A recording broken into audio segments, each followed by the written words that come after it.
Aujourd'hui, deuxième semaine de novembre. Il a toujours pas plu, bien sûr.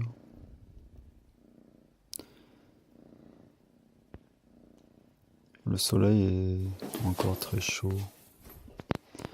J'ai été à poil pendant toute la journée dans l'appartement. J'ai passé mon temps à nettoyer, en écoutant de la musique, en calculant sur 20 morceaux. Donc en fait, je rythme ma journée comme ça. Premier morceau,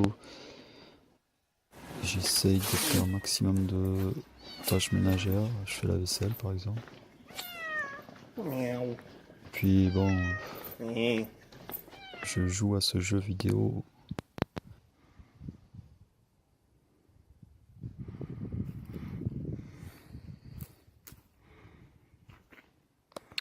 Je veux dire que j'habite juste dans la petite ville qui est là. Et que toute cette beauté qui ressemble tellement à la Provence est à côté de moi. C'est ça aussi qui me fait rester ici. De toute façon, je pense qu'en Provence, en France, en Provence, il y a autant de homophobes et de personnes vieilles et sclérosées, ou comment dire, renfrognées, qu'ici. Donc, il n'y a pas de raison que je m'en aille d'ici. Si c'est pour regagner une région moins belle. Changé depuis 2018, ils sont toujours un peu les mêmes. J'ai eu la chance d'acheter un téléphone qui a tenu depuis cet âge-là. Ils sont un peu dépassés, mais la compagnie de ce téléphone, je sais plus comment il s'appelle, LETV, LITV, a fait faillite peu de temps après, parce qu'en fait, en 2018, déjà, les compagnies qui ne faisaient pas des objets jetables étaient mis au banc de la société très vite par des lobbies. Donc les lobbies des téléphones, des smartphones ont réussi à mettre en faillite la société chinoise LITV ou japonaise. Tout simplement en faisant un contrôle fiscal banal et en leur demandant une somme exagérée à payer. Et comme ils ont été pris au dépourvu, ils ont été obligés de mettre la clé sous la porte.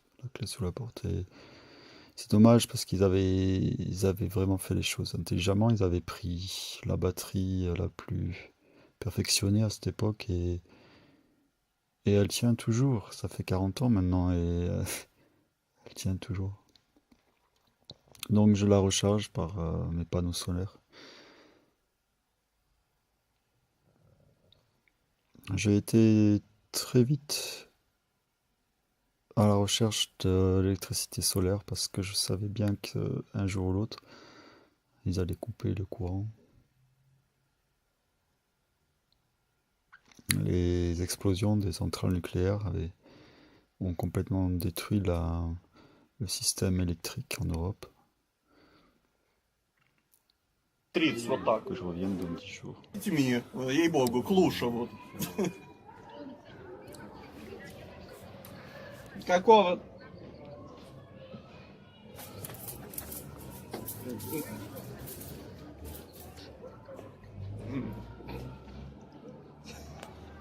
So.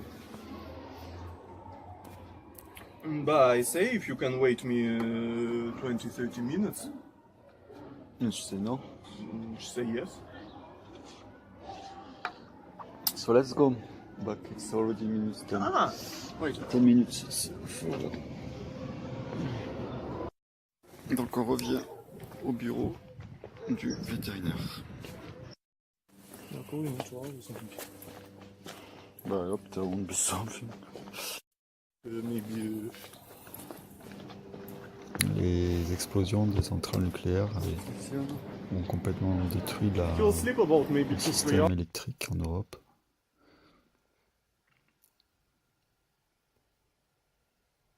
Ceux qui ne s'étaient pas équipés en énergie solaire en 2030 déjà avaient des problèmes. Ils se retrouvaient sans électricité, et sans électricité, le monde tel qu'il était déjà en 2000 était impossible.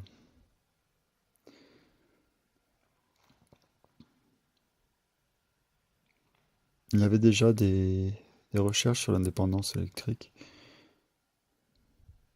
dans ces années 2010-2020.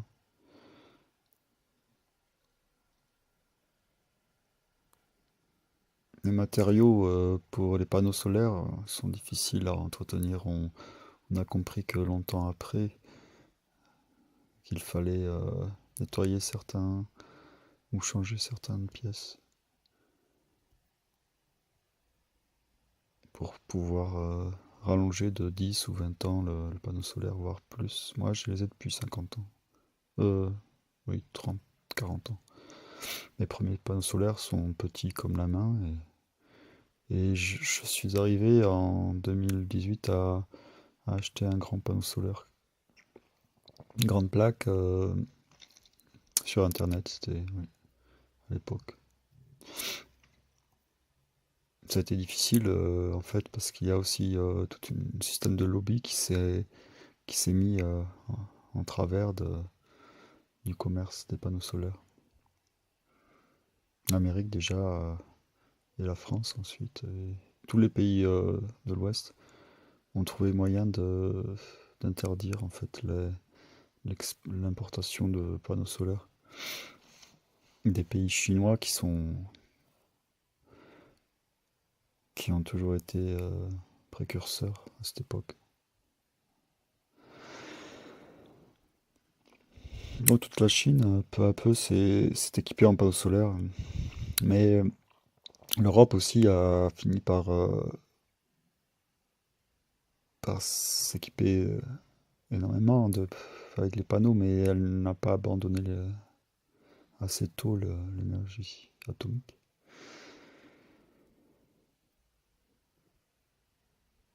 Et il y a eu les premières explosions en 2035 des plus anciennes centrales atomiques. Ça, bien sûr, avec les nombreuses victimes de ces explosions, et surtout les victimes a posteriori, malgré la tentative des gouvernements de cacher la vérité, encore une fois. La science gouvernementale, comme ils ont fini par s'appeler, était justement une science de propagande et,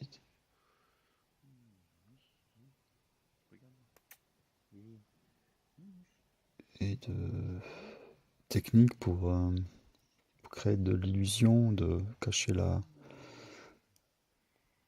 façon dont les industries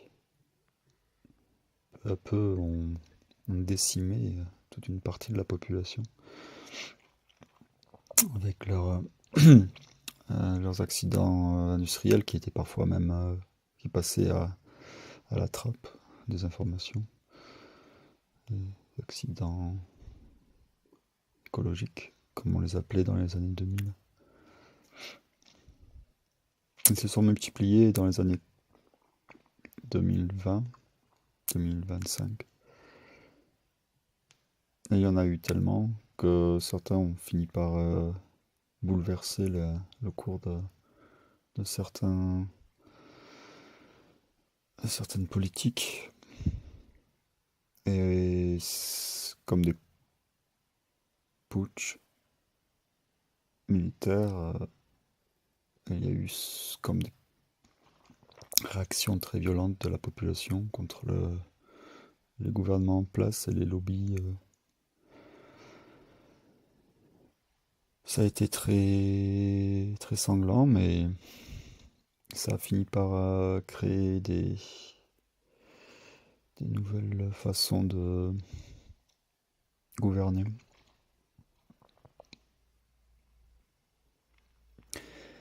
C'est enfin un petit peu parvenu à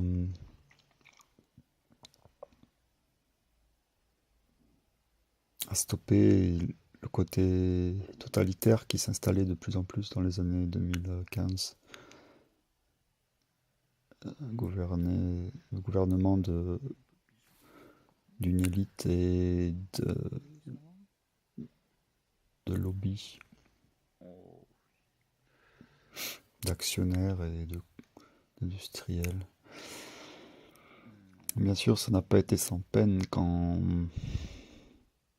la population, la classe moyenne, a été au pouvoir.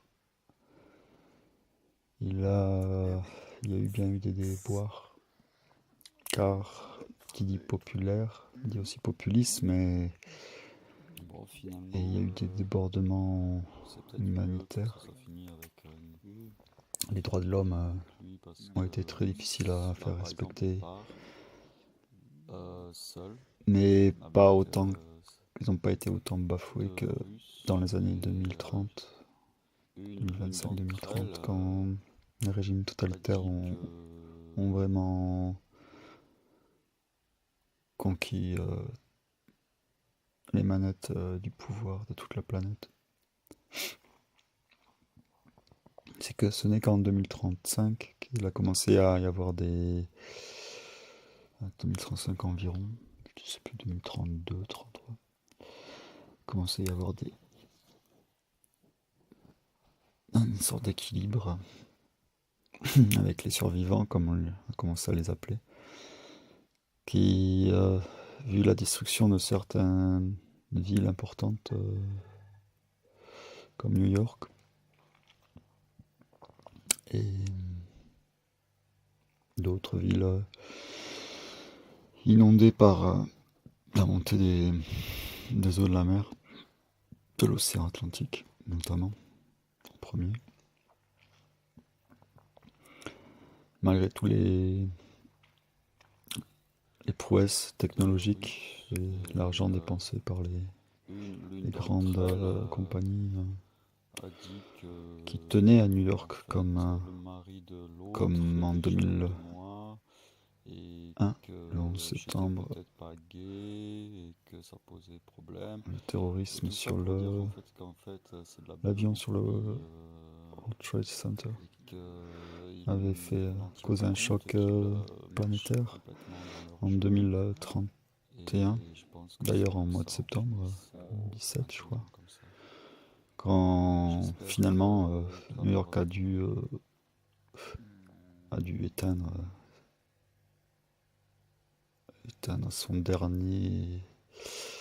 sa dernière lampe,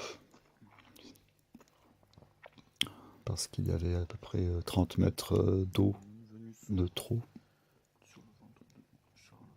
et que les premiers étages étaient sous l'eau, et que malgré tout ce qu'on avait tenté de faire, les tempêtes détruisaient peu à peu toutes les technologies qui avaient essayé pendant des années à faire tenir New York. Maintenant, ça se visite encore. C'est comme une ville fantôme qu'on visite de façon sarcastique pour avoir de l'argent.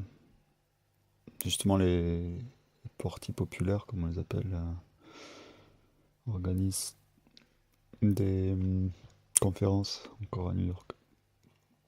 Ils ont leur centre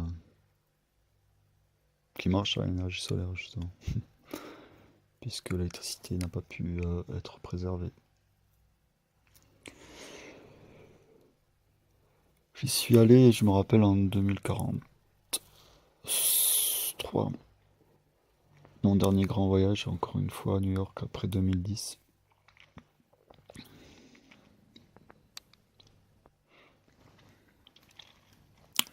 C'est devenu une ville très alternative et c'est vrai que le revirement à 360 degrés de Wall Street jusqu'au New Age Factors, comme il s'appelle, NAF, qui ont réussi à gagner les élections en Amérique cette année encore. Ont pu transformer la capitale américaine en quelque chose d'assez intéressant. Mais la Chine a facilement, avec Beijing, retrouvé la position de New York dans les années 2022, je crois, 2021. Déjà, Beijing avait son quartier des affaires qui dépassait Wall Street. Et il y avait une grande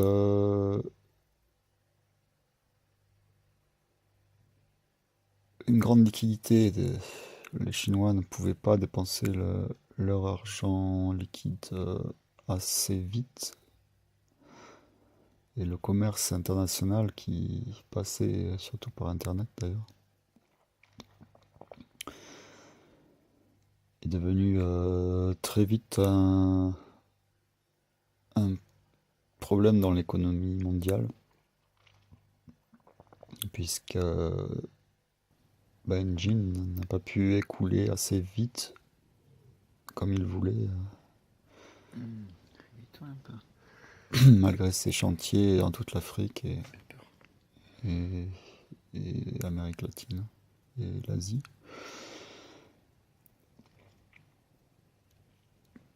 Encore tout en sucre.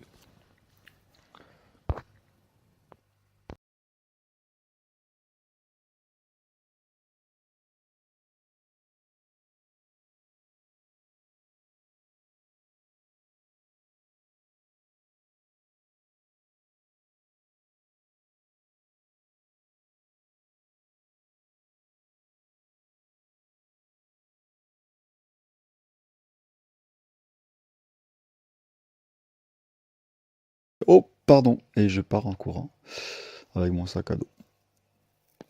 C'est comme ça que j'arrive plus tôt que prévu au restaurant pour commencer à 10h, je crois qu'il commence tard. On boit un café et voilà, je suis resté 12 jours à faire la vaisselle dans ce restaurant.